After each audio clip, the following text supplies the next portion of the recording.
अफगानिस्तान की तालिबान हुकूमत ने औरतों की तालीम पर पाबंदी ताहाल न हटाई।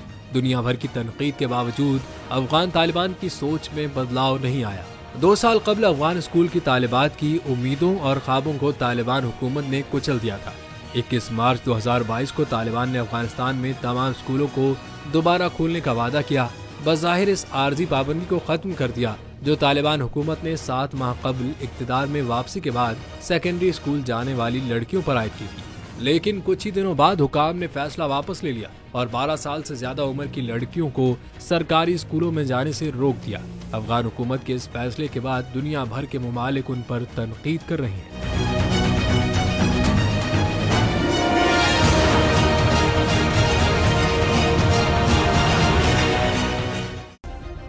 सब्सक्राइब करें और बेल दबाएं ताकि कोई खबर रह न जाए।